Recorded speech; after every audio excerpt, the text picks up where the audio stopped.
innovators program to help to teach kids and both teachers how to code and do programming. And the second one is e-learning, and we have a platform which is of course Angaza Elimu, and it has linked teachers, students, and parents in the platform. So of course parents are there to monitor the students, how they are performing and the progress, and the teachers are there to teach, to deliver content, and the tool has helped them in a way that it saves a lot of their administrative tasks, um, and it helps in terms of helping them analyze the performance of the students, and to monitor the progress.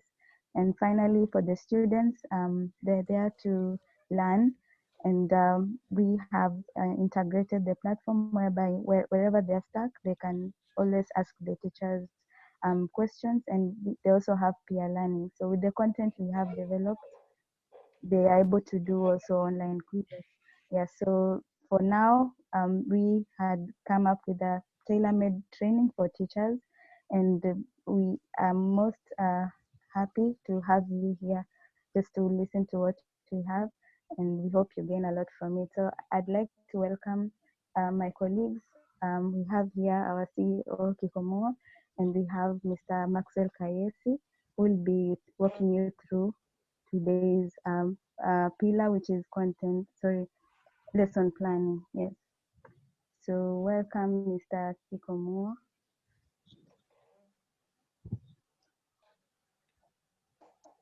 Yeah, thank you, Vida, for that introduction. So as you've heard, my name is Kikomo. I'm currently the CEO of Angaza Elimu. And on behalf of the whole company, I would want to welcome everyone, every teacher who has shown interest and joined this training.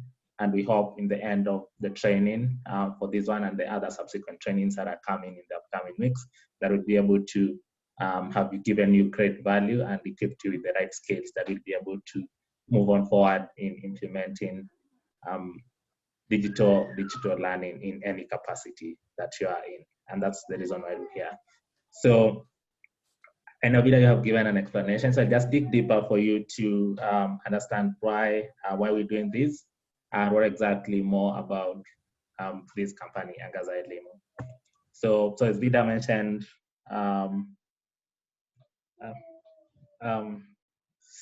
so Vida, just a minute. Okay. I just do this because I thought you had done the introduction. Do you mind if we do the introduction as I speak? Like speaking about what Angaza Elimu does, because we had the slides here. Oh, so you should, okay, come again with, in terms of, you want to introduce, yeah? Yeah, like me introducing the products and what exactly the products do and all that, because they are well outlined in the slides. Yeah, so what I just did, I just briefly told them. Okay. So Gotcha. now your time to present and to show them everything. Okay, gotcha. Sorry for that. Let me start again. I have my 7 minutes on. Okay, it's okay. Yeah, thank you, Vida, for the introduction. So welcome, everyone.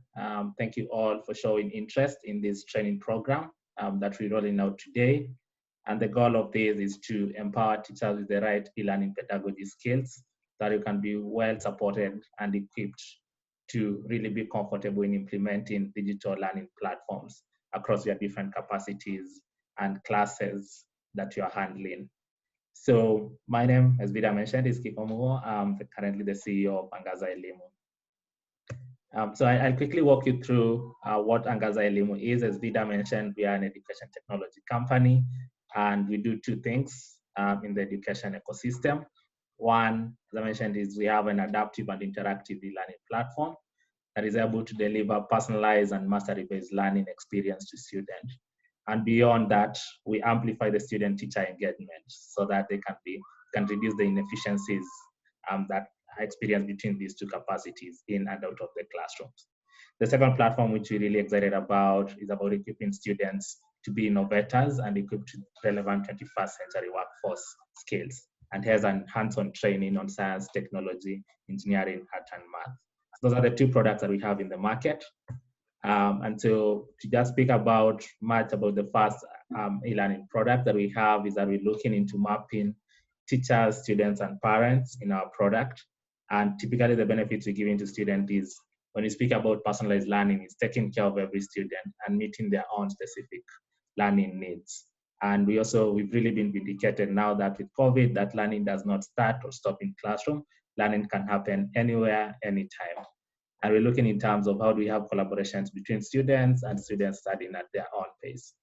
And for us, we really believe that for the success of any e-learning platform, teachers are the real implementers of this. And that's why we're giving you a supportive tool to help you customize your instruction to students and deliver recommendations to track how students are progressing. And we'll be able to dig deeper into that. And for the parents, we want them to be part of this, for them to clearly understand how their students are progressing and for them to produce constructive feedback to the teachers. So far, with 3 years, 8 months old, and we've managed to do great impact. When we did an impact assessment last year, at the end of the year, that one of the key things that we noticed is students on our platform had made an average improvement of about 24%, with key skills improvement on English, math, and science subjects. With our STEAM program, we've looked in terms of reaching to more than 14,000 students, equipping them with concrete skills on 21st century workforce skills. For the teachers is that we want to reduce the administrative burden of the tasks that you every day do so that we can spend more time in teaching and personalized instruction. And in a year, we've managed to save teachers more than 45,900 minutes. And for the parents who have their kids subscribed on our platform, we managed to save them more than 7.8 million by just subscribing the students rather than buying other required textbooks. And for us, the reason why we came up with this program now when schools closed and when COVID hit, we are looking in terms of what exactly does remote teaching look like, or what exactly does digital learning and teaching look like. And we looked into 3 things about you as a teacher, right from when you plan in your lesson to when you deliver your lesson and when to check in for the understanding on how the students are progressing. And through this is when now we've come up with the different pillars that we want to train you across, right from lesson planning, developing your lesson notes, developing your assessments, holding virtual classrooms and event-rich classrooms, and then how do you give feedback to these students depending on how they are progressing. And on the side of the students, what we're trying to improve is that we bring about flipped classrooms models, where we have 3 scenarios: students, before they come into your virtual classroom, getting to interact with the content, take assessments, and we generate real-time data that you can have to use the teacher to deliver, to customize your instruction. And when they come into the classroom now, you're having the inquiry-based approach and the discussions that you're giving to the students. And right after, then you're gonna give the summative assessments to just see how the students are progressing. And so for that, as I mentioned, we have what we call in the the personalized learning path for the students, how you're giving recommendations, and the platform really able to identify what are the students' strengths and gaps, and how can we customize a specific learning path for every student through the recommendation and the diagnostic skills that we're going to look like. And then afterwards, then how can we generate a very clear learning path from this specific data. And with that, so just to sum up, with that I've just showed you is what we came up with these different pillars. And for today, our major focus will be looking into what exactly does lesson planning on a digital platform look like. And then the coming up weeks, we'll dive into each and every other of the pillar as shown in the poster. So thank you so much. And once again, I welcome you to this, and we look forward to giving you great value, and we hope that you enjoy. So I'll hand over to our trainer today, who is Teacher Maxwell, and he will walk you through the first pillar. So thank you so much. Thank you very much, Kiko, for that brief walkthrough on our programs. So my name is Maxwell. I'm a teacher in a high school in Kenya. And I'll be your presenter today just to walk you through what I can call fundamentals of digital learning. And according to the schedule that we shared with you in various media, we are going to start with lesson planning, and or what we can also refer to as the lesson design. Lesson design. So when you look at lesson planning, I want to share my screen so that you can all be able to, I hope you can be able to see my screen. Vida, confirm? Yes. Yeah, we can. Awesome. So lesson planning is a major input for any professional teacher out there. And we all know that lesson plans are written guides of what a teacher will do in order to achieve the goals during the lesson. So think about your lesson and how you want it to be. Having trained as a teacher, we were exposed to the traditional, or what I can call the legacy lesson plan that follows a format where a lesson plan has to have a goal, objective, identification. In other words, what learning outcomes do you want to achieve? And teaching methods, or rather what you can call pedagogies. And then you must sum it up with an evaluation or an assessment. So in planning your lesson, you need to consider a few other things. For instance, you need to have an objective format or a structure where you are going to explain, or rather give learners an insight into what they're going to learn over that period that you'll be interacting with them. For online teaching, you must also map out timing of each section, and also allocate time for students to participate, because we don't want this to be a teacher-centered lesson. You have to let students participate in the lesson. You need also to schedule virtual breaks to allow students to chat, use the bathroom maybe, and maybe share feedback on how the lesson is going about. And basically, you don't need to ditch your regular classroom foundation. Furthermore, your lesson should aim at developing each of the 6 levels of cognitive domains or abilities of the learner, as brought about by Bloom in 1956 with his collaborators. He published a framework for categorizing educational goals, or what we can now refer to as taxonomy of educational objectives. So as educators, when planning and designing a lesson, we should make lessons that elicit different cognitive skills among the learners. Your lesson objectives should always aim at developing each of the 6 levels of cognitive domain. I'm going to briefly take you through this framework or taxonomy, so that we clearly understand as we draft our lesson plans, are our objectives aligned to these cognitive skills? So this taxonomy has 2 main levels. We have the lower level, or rather the lower level, which constitutes of the knowledge or remembrance level and understanding. And then we have the higher level that constitutes of skills to do with apply, analyze, evaluate, and create. So looking at the lower level of this taxonomy, when drafting your lesson objectives, incorporate questions that help learners in retrieving or recognizing or recalling relevant knowledge from long-term memory.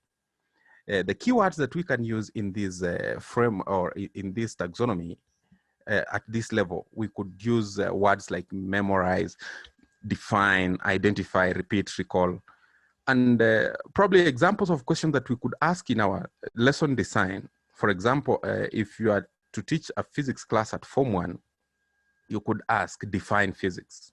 You see, this one only requires the learners to recall or remember what the definition of physics is.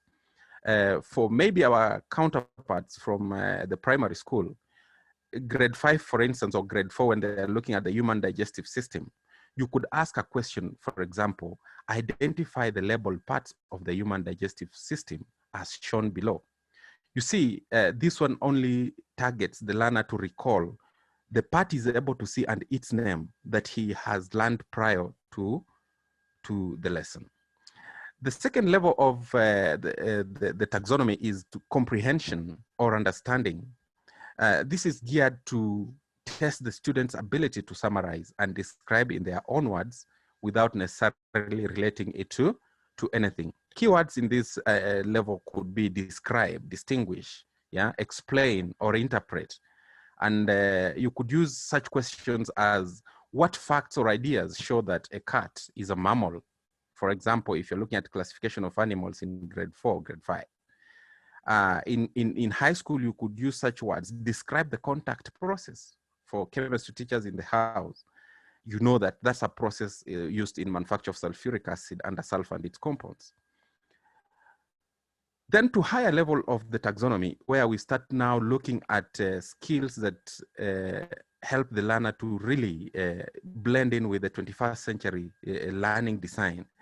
Application is a skill that is tested or highlighted in our lessons to encourage students to apply or transfer learning to their own life, or to a context different than one in which they have learned. Keywords could be apply, compare, contrast, demonstrate, examine. And examples of questions, for instance, you could ask, what would result if you held a metallic spoon over a candle flame with bare hands? This could be primary science when you're teaching about modes of heat transfer. Basically, you want the students to relate what he has learned on conduction to the current scenario. So he's able to apply the knowledge he has learned on conduction to try and explain a scenario here on what would happen if one was to hold a metallic spoon over a candle flame for some time. You could also ask, how would you use a drinking straw to drink a glass of milk? For those physics teachers in the house, this is a topic in pressure for one. So you want the students to apply the concept of atmospheric pressure, or now explaining a scenario like, how do people drink using a drinking straw? Then we move to analysis. This is where you're breaking up knowledge in simple components. The questions in this level are targeting to encourage students to break materials into parts, describe patterns and relationships among parts, to subdivide information, and also to show how to put back the information together into a whole. So we could use keywords like analyze, differentiate, distinguish, explain, or research and separate. So a good question here would be, how do impurities affect the surface tension of water? Yes. And then second, lastly, we are looking at synthesis, where the students are now piecing small components of related knowledge into one. These questions encourage students to create something new by using combination of ideas from different sources to form a new whole. Keywords could be arrange, combine, create, design. And an example of a question here would be, for example, in English, when you're teaching phrasal verbs or phrases, put these words together to form a complete sentence. And finally, under this taxonomy, we have the evaluation. This means you're making value, judgment on knowledge acquired. So evaluation questions will always encourage students to develop opinions and make value decisions about issues based on specific criteria. So keywords here would be assess, critique, determine, evaluate, and so forth. And an example of a question here would be, do you think eating sugary foods is a good or a bad thing? This for grade 4, maybe if you're teaching about hygiene, personal hygiene, and taking care of your teeth.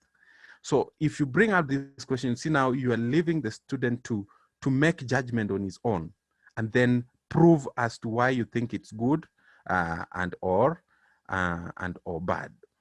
So as you make these, you incorporate these taxonomic level skills in your lesson design.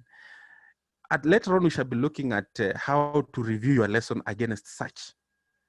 But also, because we are looking at teaching online, we must also look at what we call the TPAC framework. TPAC is simply an acronym for Technology, Pedagogy, and Content Knowledge Framework.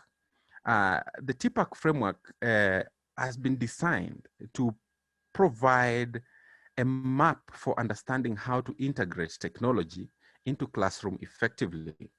The framework was introduced by Ponya Mishra and Matthew Collier of Michigan State University back in the year 2006.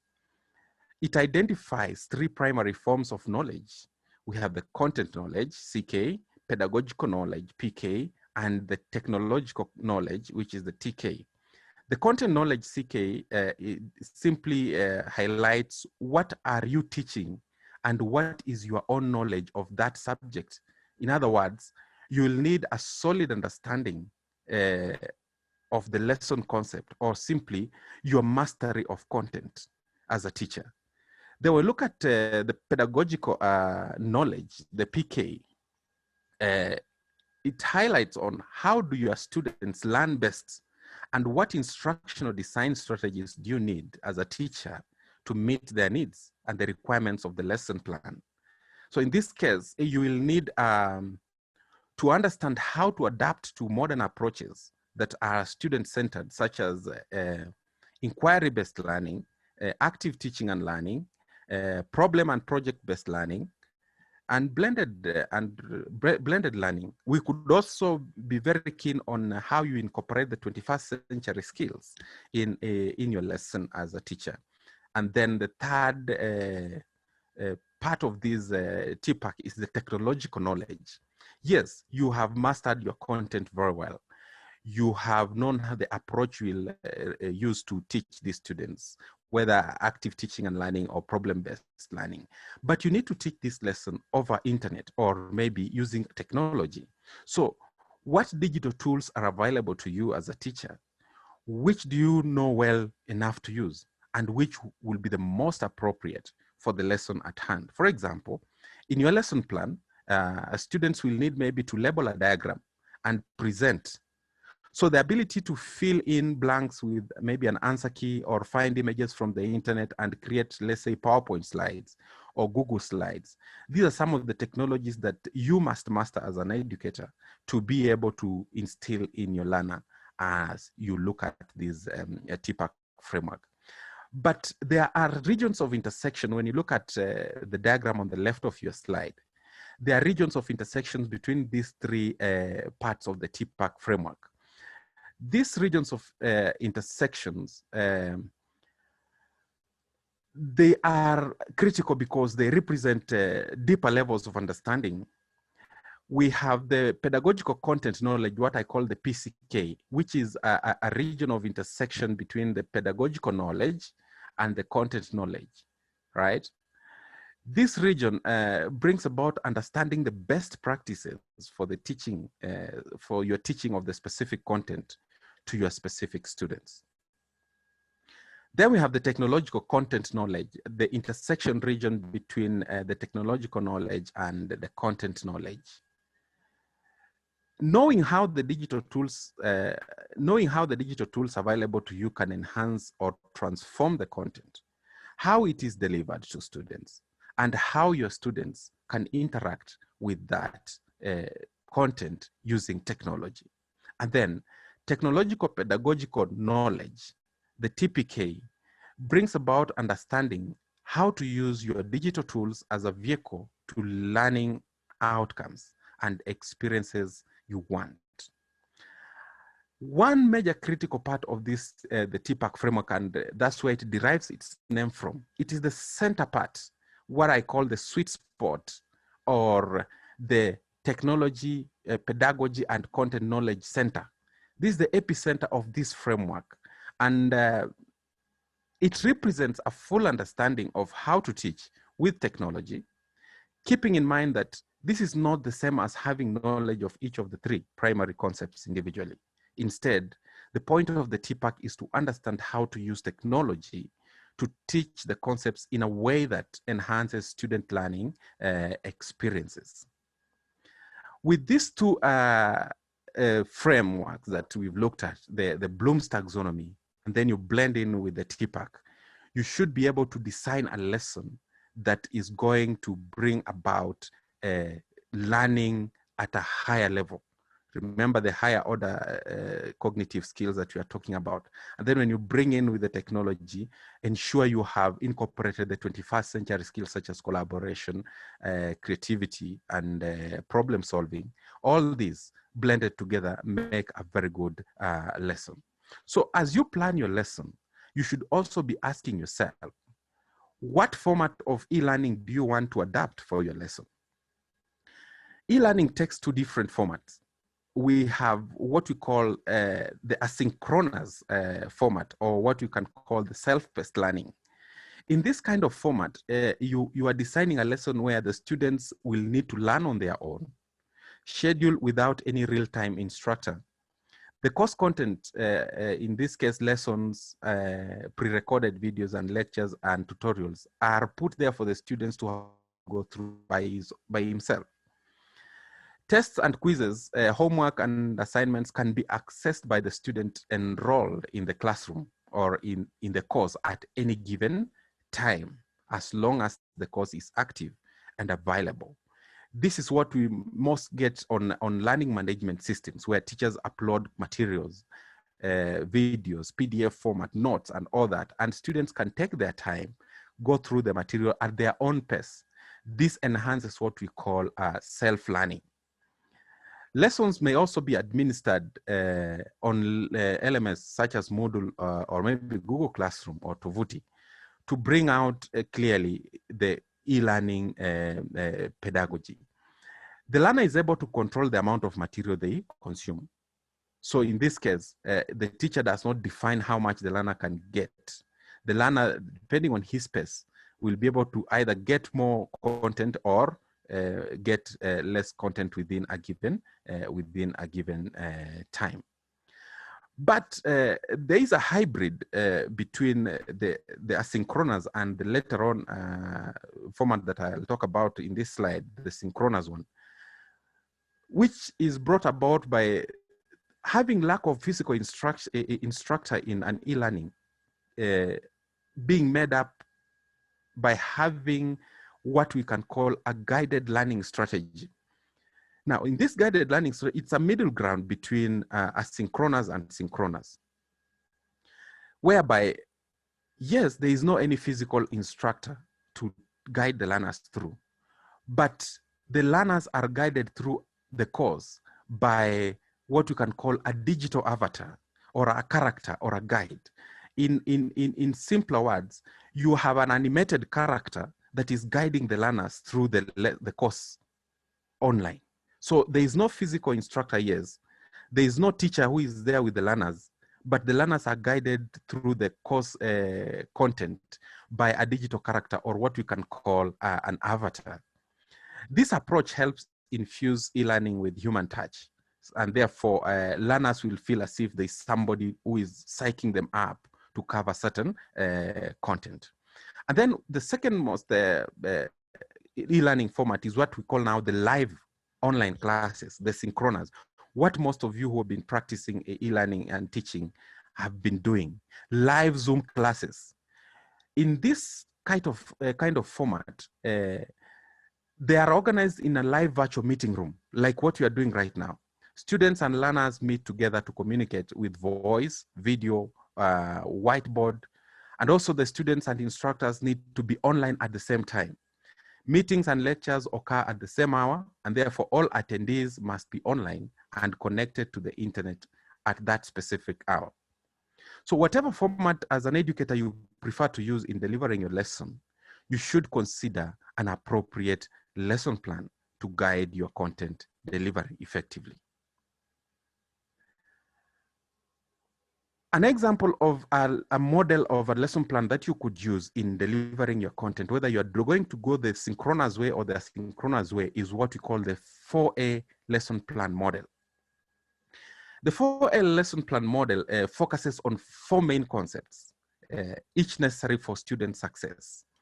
We have the topmost level that we call the activate prior knowledge. Yeah. In our legacy lesson plans, where we have normally the introduction section, you could use that part to activate prior knowledge. What do the students know about the concept you're about to teach? do they have any prior knowledge or schema? So you're simply assessing the entry level of the learners into that particular lesson.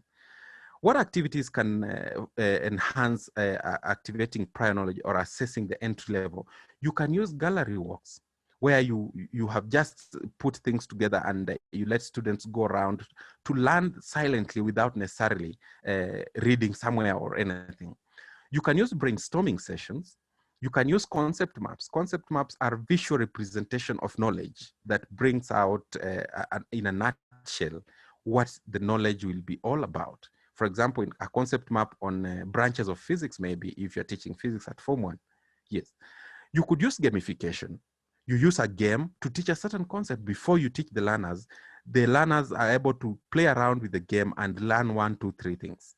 You could also use a Q&A section, Q&A method or technique. This is what we are normally accustomed to as teachers, using questions to preview what the learners know about the concept at hand. Then we have the second part of the lesson plan. We call it acquire new knowledge. This promotes higher order thinking to enable students to make connections and interconnections between the course material and real life experiences. It fosters inquiry throughout the lesson and among the students. We could use methods like bringing in expert videos to your class. This can be equated to what we call the lesson development in our normal lesson planning. So you can bring in expert videos, open educational resources from the internet, links and all that. You could also bring in guest speakers, yeah, to just brainstorm and introduce the learners to the content of the day. You could use visual representations. You can use maybe role plays, think, pair, and share technique.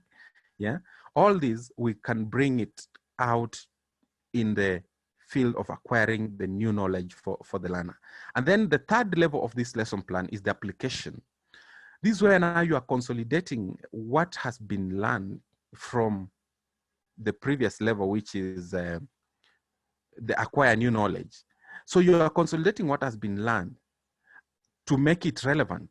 Yeah, learners can do debriefing on the processes and performances, real world activities, scenarios, simulations of processes. For example, if you're looking at maybe a process in photosynthesis, you can have a simulation process here. Now, cementing what the learners have learned theoretically on photosynthesis, you bring in a simulation video to show how maybe a maize seed germinates or a bean seed germinates. And then finally, this model, we have what we call the assessment. In the assessment, this is where the learners will reflect and gain and give feedback. So you want to do an assessment to gauge what has been learned and what needs to be further developed. So you can use peer reviews where learners will review each other. Maybe a learner had a task to present something that on the knowledge that he had gone to do a research. The learner presents. You as the teacher, you'll have to give feedback to how the learner performed, allow other learners also to critique how the learner presented his content. So you could use open and closed book tests. You could still use think and pair. You could use small conferences, and you can even use rubrics, assessment rubrics. I'll take you through examples of an assessment rubrics later in the presentation. So with this model of lesson planning, can we now have a look at a template of a synchronous lesson plan and another template on a synchronous lesson plan. So starting with a synchronous lesson plan, this will redirect us to a document. I hope we can all be able to see that document. Vida, confirm that. Yeah, Teacher Maxwell, we're able to view. Yes. Very good. So this is a template on the 4A lesson plan guide. So basically, your lesson plan will look like you have the topic at the right top there. You'll have the topic there and then the subtopic, and then give an overview of the lesson. For example, in this lesson, you'll be able to learn about, let's say, classification of animals, and maybe you'll also be introduced to maybe characteristics of animals. So Well, in the onboarding section, I can also call it the orient section. What's the key concept and how will the learner go about it? Why is the learner there? What are the objectives or the lesson goals? What are the specific learning outcomes that you want this learner to come up with, to gain? Which will the learner need before maybe starting the lesson? For example, at this point, you can take time to tell the learner maybe you will need access to maybe a computer with internet connectivity. You need maybe a resource. You will need such things. You can also take time to tell the learner the lesson duration by telling them each section of the lesson will take how many minutes. For example, if the introduction, if the lesson development, if it's the apply and practice, and then if it's the assessment, how long it will take. So the introduction section, what I have mapped to what I call the activate prior knowledge, you want to assess what the learner knows about the concept. I've already discussed those methods as I was giving you a briefing on graded quiz. A true false quiz. For example, if you're teaching about mammals, this is, remember, a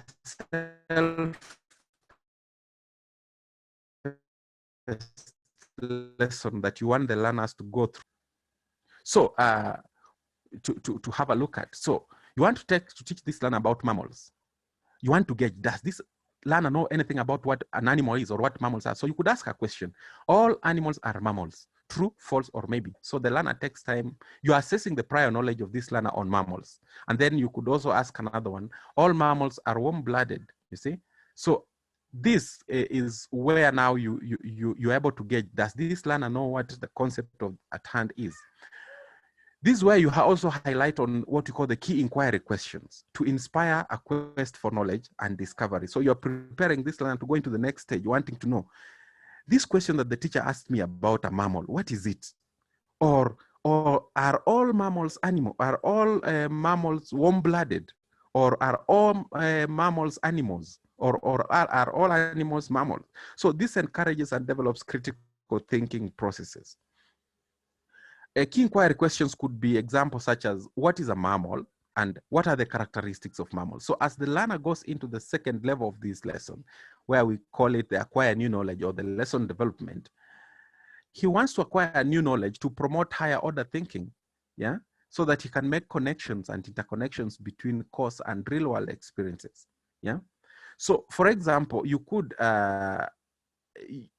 give a task, for example, for the learner.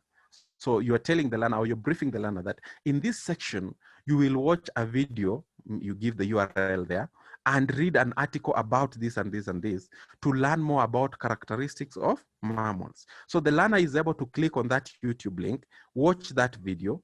The learner is able to read an article, and then as he goes through or as he listens to the video or reads the article, he should be able to take note of things like, what are the major characteristics of mammals? How do we classify mammals? And what are examples of mammals?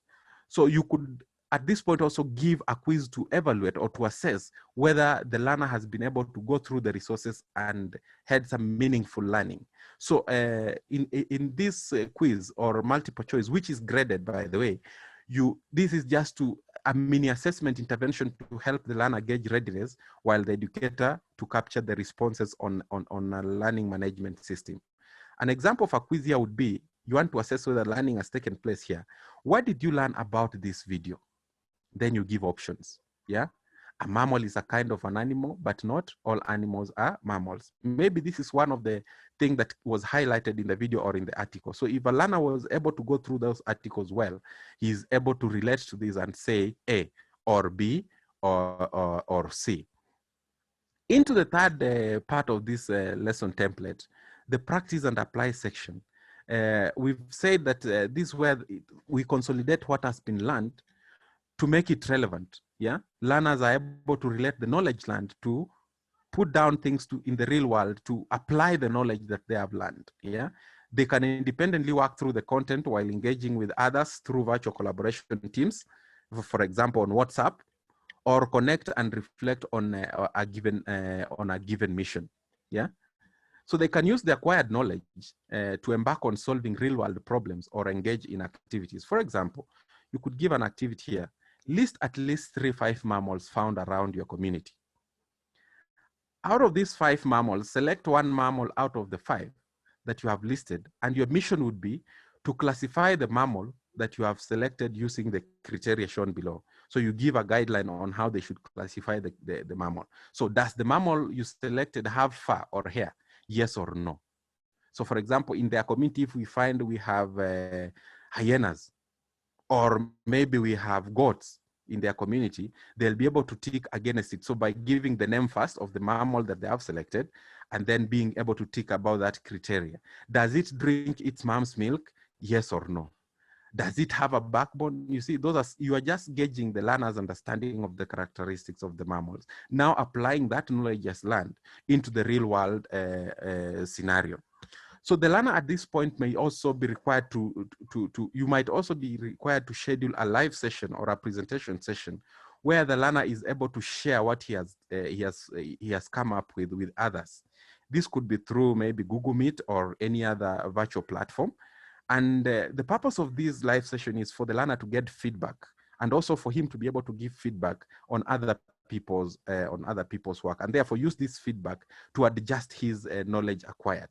So for example, you could say in the live session, you will share your classification of mammal you selected, including a picture sketch of your mammal in a PowerPoint presentation. Answer the guiding question in your presentation.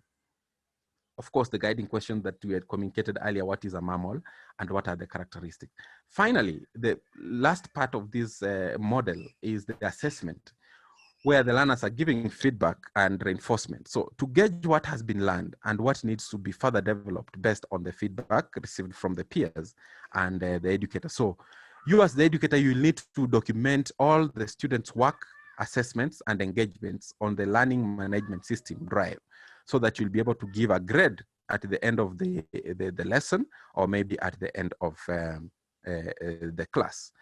This is a self-paced lesson. It can, depending on the time you've allocated, this can even take 1 week or 2 days, depending on how fast the learner is in going through the lesson. Then for a synchronous lesson plan, now where you as the educator, you are there going to take the learners through the lesson virtually. Yes, they are seeing you, you are guiding them. It's just like the normal class that we teach, but there is no physical contact. The difference is that you are just transferring that classroom teaching to a virtual online platform. So this synchronous lesson plan, how would it look like? It doesn't look any different from what we have been used to. So this is an example of a biology lesson plan that has been coded to assess different standards.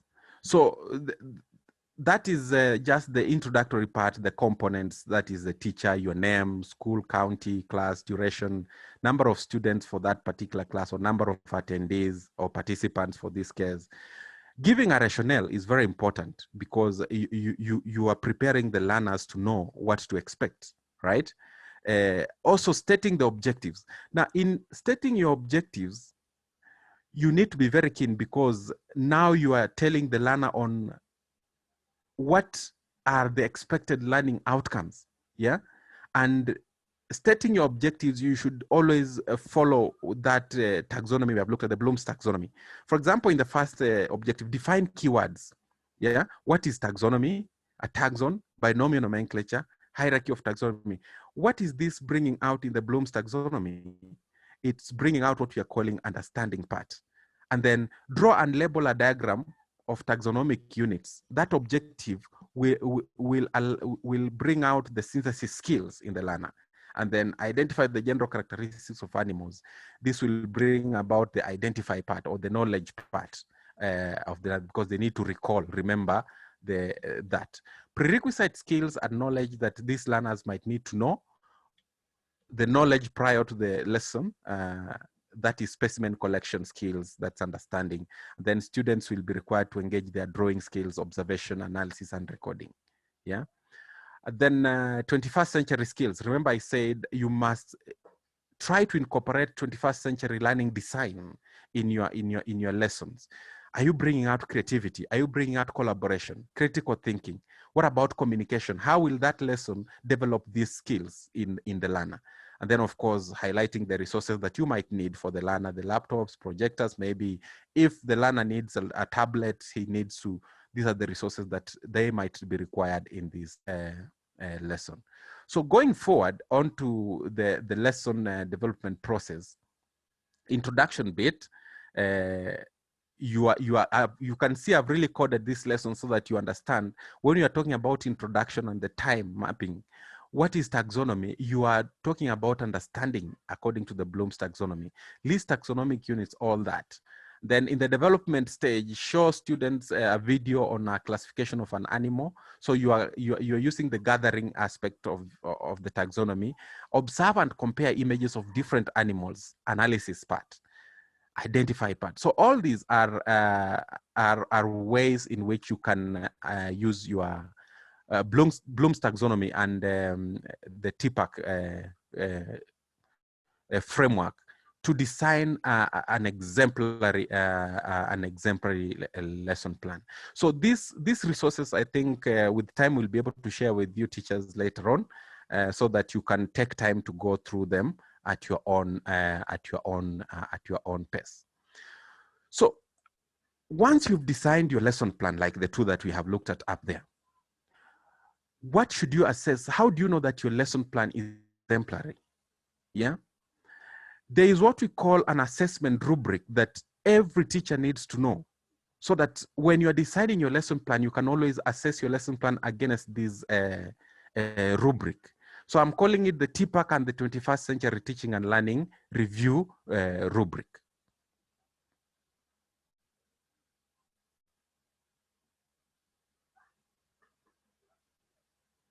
So as it loads, this lesson design review is divided into two parts. My slide might be a bit smaller, but I'll try to see if I'll zoom it.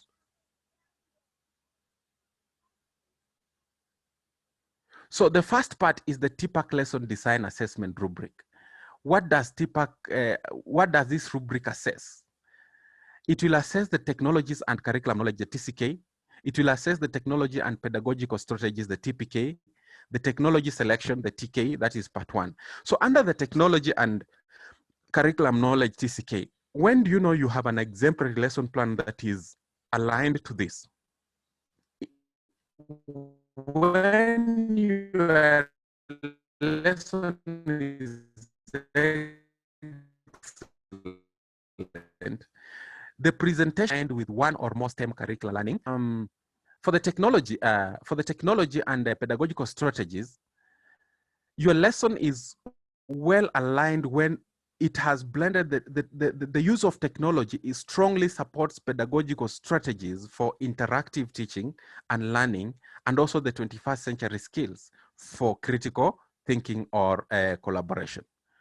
Technology selection, that is technological knowledge one. Have you used the appropriate technology selection for curriculum goals and pedagogical strategies? If yes, then does your technology selection, presentations or simulations, are they exemplary in a given lesson design objective and pedagogical strategies? And then the technology, pedagogy, and the content, the TPAC fit, right?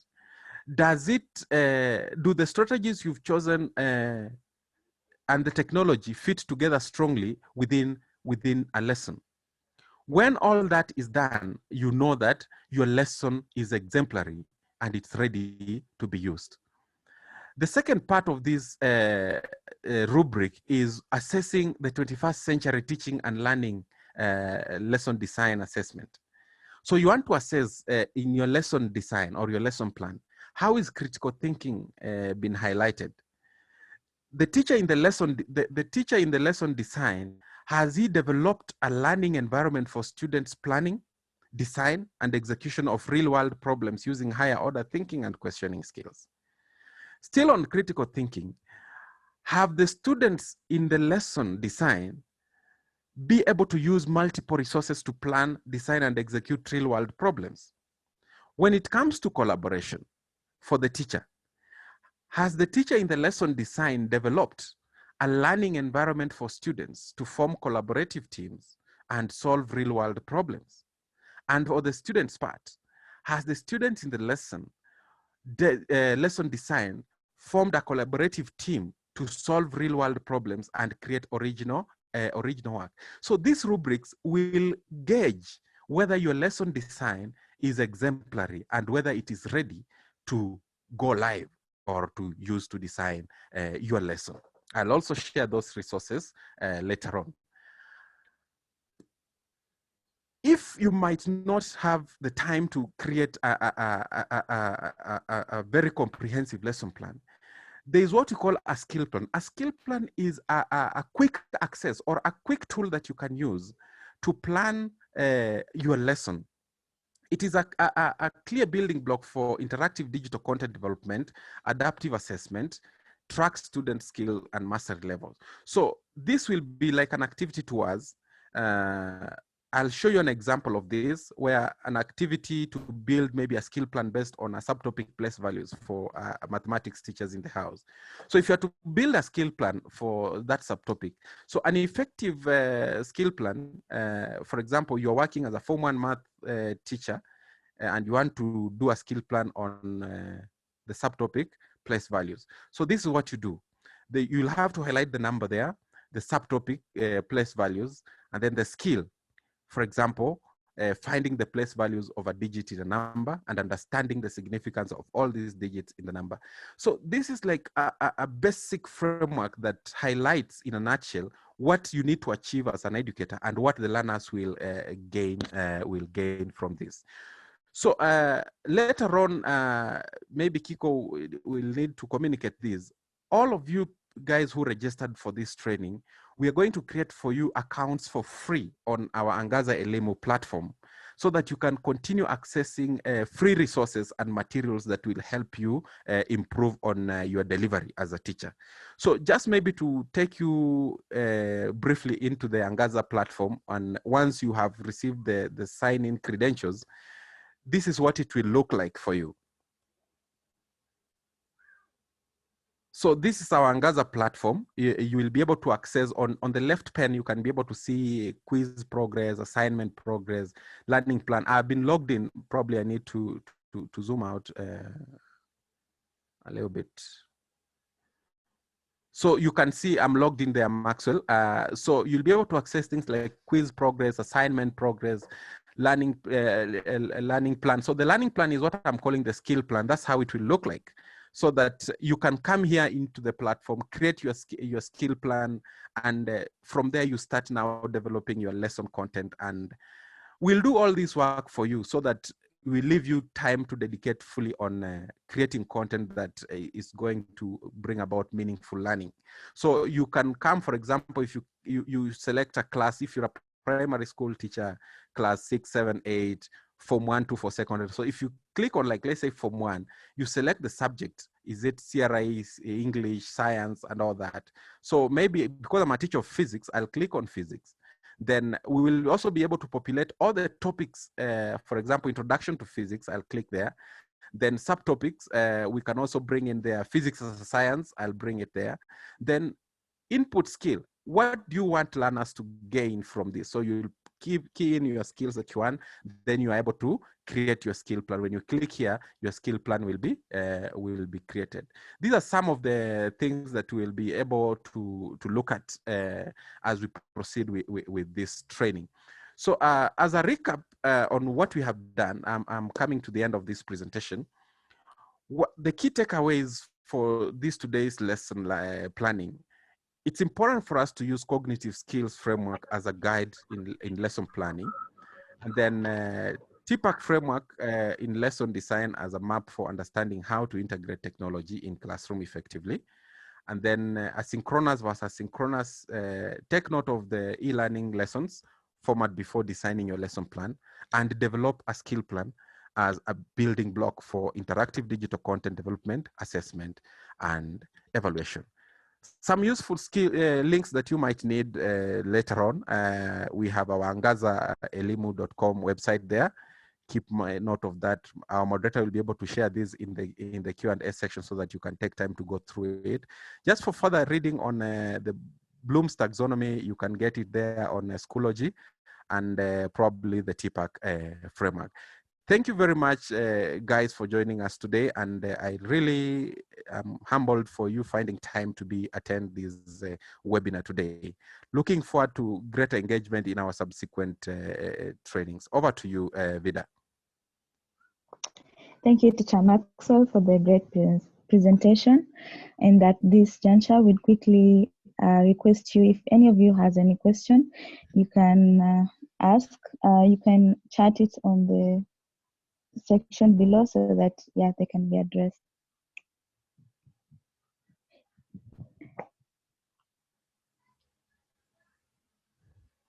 Yes, I believe nobody has a question. I have a question. Okay.